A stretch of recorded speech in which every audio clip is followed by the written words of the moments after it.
My name is Susan, and I just finished high school. I live, or I guess I should say lived, with my parents, Jessica and Kevin Mitnick, in a small three-story house in Maryland. I also have an older brother, Mark. He moved out a few years ago to a nearby city. He's 26 now, 8 years older than me, and has always been the favorite. Growing up, I saw how my parents did everything for Mark. If he showed even a little interest in something, they made sure he had the best. When he wanted to play hockey, they bought him top-quality gear. When he got into drawing, they got him the finest art supplies. When he wanted a skateboard, they got him a custom board. It didn't matter that he lost interest after a few months. They were always ready to spend money on whatever he wanted next. One Christmas, I remember something that really hurt. Mark's birthday is a week before Christmas. The year he turned 17, my parents bought him an expensive gaming computer he had been talking about for months. It must have cost a fortune. Then, on Christmas morning, I opened my gift and found a card that just said Merry Christmas. They told me they had run out of money. That's how it always was. Mark's birthdays were big celebrations with amazing gifts. For Christmas, I got whatever was left, if anything. My birthdays? They barely noticed. Maybe a small cake, a new shirt, or some school supplies. No parties, no special moments. That's why I was completely shocked when my parents sat me down in the living room last week, just days after I graduated. "Susan," Mom said, smoothing her shirt like she always does when she's trying to act normal. "We've been thinking, you're turning 19 soon, and that's a big deal. We want to throw you a Real party." I almost choked on my coffee. "A party?" I asked. I must have heard wrong. Dad nodded, looking more excited than usual. "Yes, sweetheart. We'll invite the whole family and make it a real celebration." I just sat there, staring at them. Something felt off. My parents weren't the type to suddenly change their ways for no reason. I could feel it in my gut. There had to be a catch. "Why now?" asked, trying not to sound too suspicious. "You've never wanted to throw me a party before." Mom waved her hand like it was no big deal. "Well, you're graduating high school and going to college soon. It's different now. You're becoming an adult." I nodded slowly, but something still didn't feel right. The way they were acting, the sudden interest in celebrating my birthday, it was all too convenient. But I couldn't figure out exactly what was wrong. Over the next few days, I actually started looking forward to the party. Maybe I was being too harsh.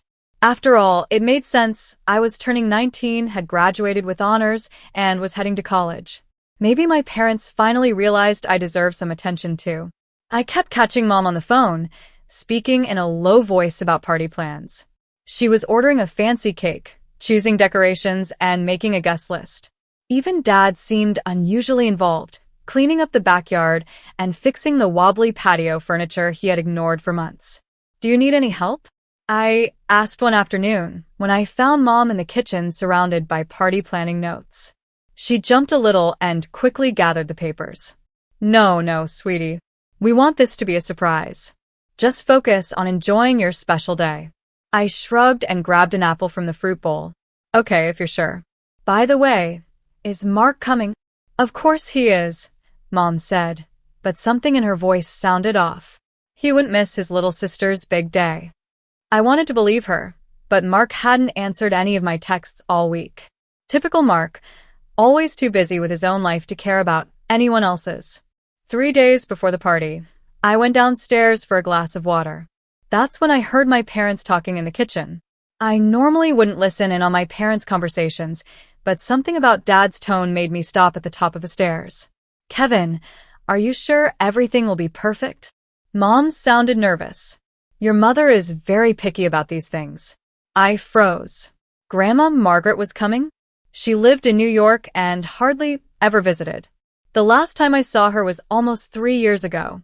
"Jessica, we have to make this work," Dad said quickly. "Mom needs to see that we're making an effort with Susan. You know how she feels about how we treat the kids." I know, Mom sighed. "She's always saying we favor Mark. And we really can't afford to upset her right now. That money she gave us last year is the only thing keeping us afloat. If she decides to stop helping us..." Their voices got lower, but I had already heard enough. Suddenly, everything made sense. The surprise party, the decorations, the excitement. None of it was about me. They weren't celebrating my birthday because they cared. They were doing it to impress Grandma Margaret. I sank down onto the top step, my chest tight with disappointment. Grandma Margaret had always been different from my parents.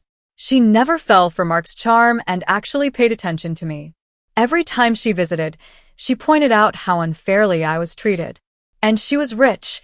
She lived in a beautiful old house in New York and had helped my parents with money several times. Now it was clear. My parents weren't throwing this party to make up for years of ignoring me. They were putting on a show, pretending to be good parents, so Grandma Margaret would keep helping them financially. The morning of my birthday, I woke up to the sound of voices outside.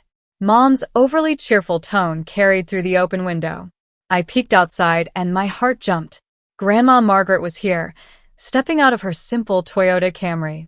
I quickly threw on some clothes and rushed downstairs, almost crashing into Dad in the hallway. The moment Grandma saw me, her face lit up with a warm smile, something I hadn't seen much of in this house. She opened her arms, and I ran straight into them. "There's my beautiful girl," she said, hugging me tight. She smelled like fresh-baked cookies and that soft lavender soap she always used. She pulled back and looked me over, her eyes sparkling. "A high school graduate already. What's next for you, sweetheart?"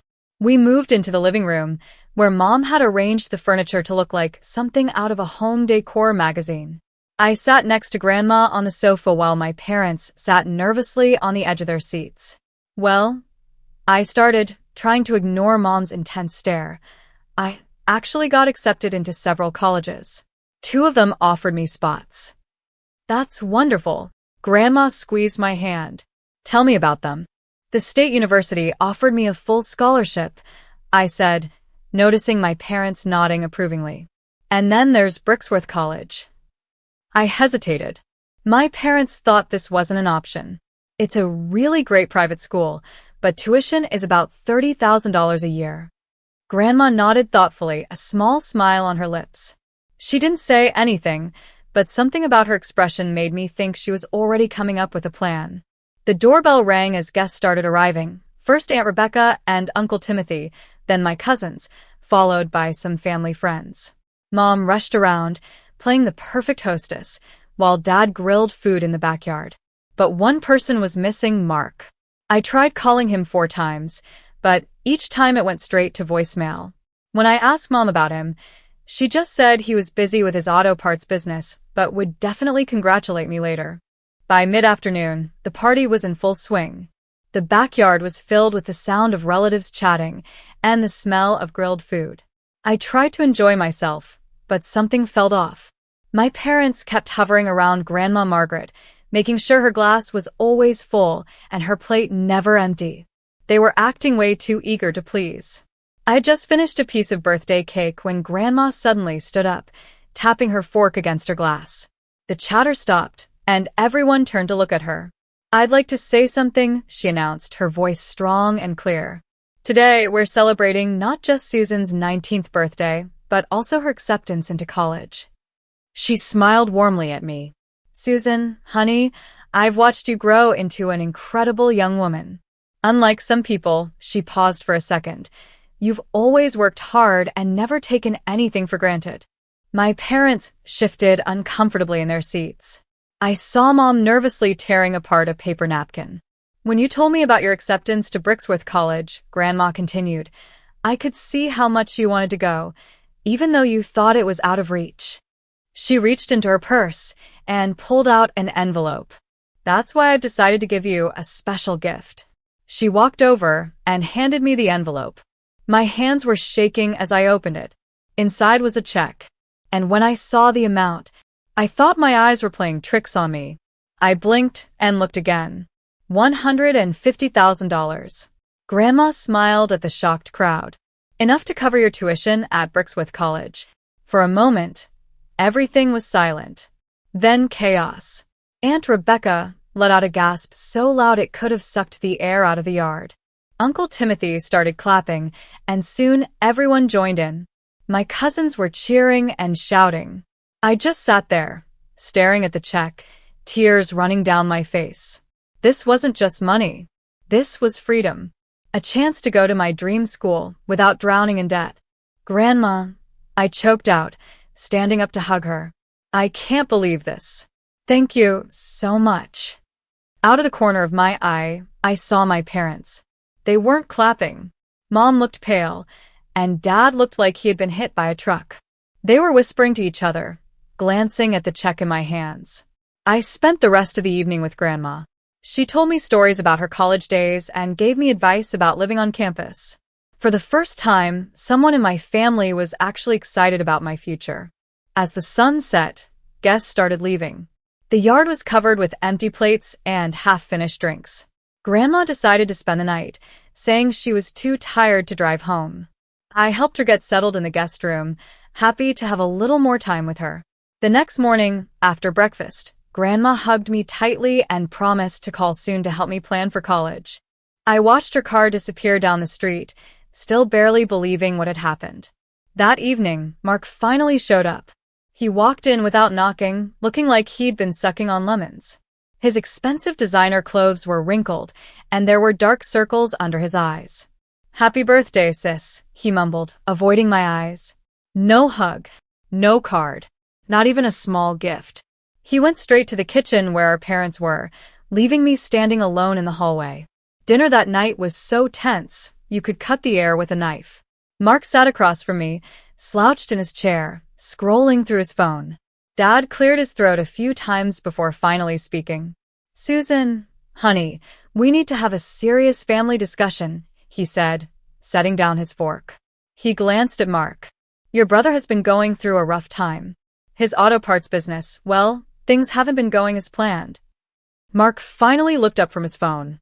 His face was pale and tired. "The banks are all over me," he muttered. "I took out loans to expand, but the market crashed. Now they want their money back." I let out a short laugh. "Really? Because your Instagram shows you in Lihu last month, with different girls in every photo." Mark's face turned red. "Stay out of my social media," he snapped. "That's none of your business." "Calm down, both of you," Dad interrupted. "Susan, this is serious. Your brother could lose everything." I pushed my plate away, my appetite gone. What does this have to do with me? Mom and Dad exchanged one of those looks, the kind that meant they had planned this conversation in advance. "Well, sweetheart," Mom said in her sweetest voice, "family always helps family. That's what we've always taught you, right?" A cold feeling crept over me. I suddenly knew where this was going. "We think," Dad continued, "that the money Grandma gave you could really help Mark out of this situation." I stared at them in shock. "You want me to give Mark my college money?" "It makes perfect sense." Mark jumped in, suddenly excited. "My business is already set up. It's more important than some college degree you might not even use." "That money is for my education," I said, my voice rising. "Grandma gave it to me for Bricksworth." "You got a full ride to state," Mom argued. "You can still go to college." "But Mark needs this money now." No. The word came out firm and clear. "That money is mine. Grandma gave it to me." Their faces changed instantly. Dad shot up from his chair, his hand gripping my wrist like a vice. "You go to your room right now," he snarled, yanking me away from the table. I cried out in pain, but he ignored me. "And you'll stay there until you come to your senses. Don't even think about calling your grandmother. If you tell her anything, you're out of this house forever. Do you understand me? We will disown you." That night, I lay in bed, listening to the house settle. My wrist still ached where Dad had grabbed me. Around midnight, I heard my parents and Mark talking downstairs. Their voices were low and angry, but I couldn't make out the words. Eventually, the house went quiet. By 6 a.m., I had made up my mind. I pulled my backpack from under the bed and started packing. First, my important documents, birth certificate, social security card, high school diploma. Then my laptop. Some clothes. Toiletries. I checked my wallet. I had about $500 saved from my part-time job at the library. The check from Grandma was safely hidden inside a book. I kept the check on my nightstand. Now, I carefully added it to my documents, double-checking that everything important was safe.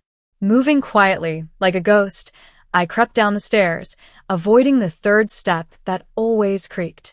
The house was dark and silent, except for Dad's loud snoring from the master bedroom. In the living room, I grabbed my phone charger. In the kitchen, I took a few granola bars. The morning air was cool as I slipped out the back door. I didn't look back. At the train station, my phone started buzzing. Mom's name flashed on the screen. Declined. Mark called next. Declined. Dad. Declined. Then the messages started flooding in. Where are you? Come home right now. You're being ridiculous. Think about your brother. If you don't come back immediately, you'll regret it. I turned off notifications and bought a train ticket to New York. The train wouldn't leave for another hour, so I sat in the station cafe, gripping my backpack tightly against my chest. Every noise made me jump. By late afternoon, I finally reached Grandma Margaret's house. She opened the door, her eyes wide with surprise.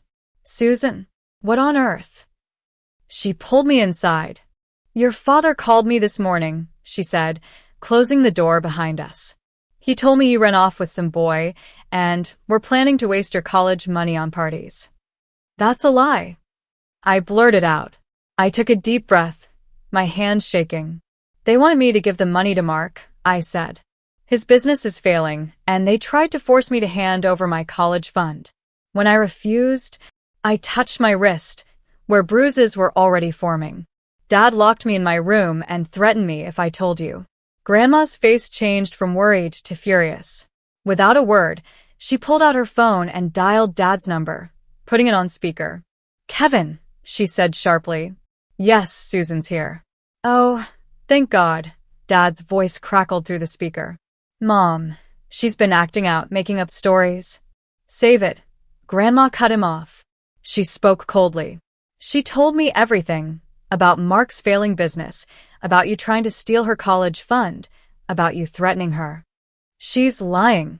Mom's voice chimed in. She's just being dramatic. I said, save it. Grandma's voice was like ice. For years, I've watched you favor Mark. I've watched you spoil him while ignoring Susan. And I've helped you financially, over and over again, hoping you would change. She took a deep breath. Well, I'm done. From this moment, you can consider my financial support ended. And tomorrow, I'll be calling my lawyer to update my will. You and Mark won't be seeing a single penny. Then she hung up. She turned to me, her face softening. You'll stay here with me until college starts, she said firmly. And don't worry about a thing. Living with Grandma Margaret was like stepping into a whole new world. Every morning, I woke up to the smell of fresh coffee and whatever she was baking. Her specialty was apple pie, but she also made the best blueberry muffins. I helped around the house, doing the cleaning and laundry. Not because Grandma asked me to, I just wanted to do my part. We fell into a simple routine, sharing meals, watching old movies, and talking about everything and nothing.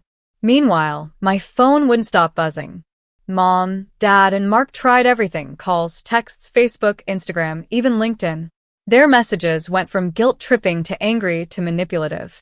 I ignored them all. The summer passed quietly. Finally, August arrived, and it was time for me to start at Brixworth. Grandma helped me move into my dorm, making my bed with fresh sheets and arranging my things neatly. My roommate, Emma, seemed nice, and for the first time in my life, I felt excited about the future. The first month of college flew by. Classes were tough, but fascinating. I made friends. I even joined the campus newspaper. For once, I wasn't living in Mark's shadow. I was just Susan, finding my own way. Then one Friday, my resident advisor knocked on my door. Susan, your parents are here. They're waiting at the campus coffee shop. My stomach dropped. I knew this was going to happen eventually. I found them sitting at a corner table. They looked different, tired, deflated. Susan, Mom said, reaching for my hand. I kept mine firmly in my lap. You look good. What do you want? I asked, getting straight to the point. Dad shifted uncomfortably. We wanted to apologize, he said. We were wrong to try and take your college money. We were wrong to threaten you. We were wrong about a lot of things. I stayed quiet, waiting. There was always more with them. Dad cleared his throat. We were hoping maybe you could talk to your grandmother about her will. We're not asking for your money anymore, but… No. I said it simply. If you want to fix things with Grandma, talk to her yourselves. I'm not getting involved. They exchanged frustrated looks. Susan, be reasonable, Dad started. I am being reasonable, I said. For the first time in my life, I'm putting myself first. If you want to fix things with Grandma, that's between you and her. Mom's face hardened. So that's it? You won't help your family at all. I stood up, gathering my things. You know what's funny? I said. When you wanted my money, it was family helps family. But you never helped me. Ever. It only goes one way with you, doesn't it? I got a call from Aunt Rebecca. At first, I almost didn't answer. She had always been more on Mom's side. But something made me pick up. Susan, are you sitting down? She asked in a hushed voice, like she was about to share a huge secret. I thought you should know what's happening back home. Mark's business, it's completely failed. He owes the banks hundreds of thousands. He's moved back in with your parents. I let that sink in. Mark, the same Mark who had always looked down on my college plans, was back in his childhood bedroom. And your parents, Aunt Rebecca continued, they're using their retirement savings to help him. They're even talking about taking out a second mortgage on the house.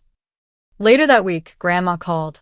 I had some visitors today, she said, sounding tired. Your parents showed up at my doorstep, begging me to help with Mark's debts. Said they were going to lose everything. She paused. I told them no. I said they needed to deal with this themselves for once. How did they take it? I asked. As well as you'd expect, she sighed. Your mother cried. Your father got angry. But I stood my ground. I told them this was the result of years of spoiling Mark while ignoring you. As the semester went on, more news trickled in through family members. Dad had taken a second job. Mom was selling her jewelry. And Mark, somehow, still had the nerve to buy a new iPhone while living at home rent-free. During fall break, I stayed with Grandma. We baked pies together and she helped me with my research for a term paper. She had even set up a proper guest room for me, complete with a desk and everything I needed for studying. One evening, she brought up my midterm grades. Your grades came in, she said with a proud smile. Straight A's. I'm so proud of you. Thanks, Grandma. I hesitated before asking, do you ever regret cutting them off? She put down her knitting and looked at me seriously. Not for a second. Then she added, sometimes the kindest thing you can do for people is let them face the consequences of their actions. She was right, of course. Sometimes I felt a little guilty when I heard about my family's financial struggles. But then I remembered all the years of favoritism. All the Christmases where I got a card while Mark got expensive gifts. All the times they ignored my achievements but celebrated Mark's smallest successes. I was doing great at Brixworth, making friends, getting top grades, and planning for a future I had chosen. Meanwhile, my parents were dealing with the mess they had created. It was never my job to fix their mistakes. Last I heard, Mark was already talking about a new business idea, and my parents were still trying to find a way to fund it. Some habits are hard to break, I guess. But I had broken free, thanks to Grandma's gift and, more importantly, her belief in me.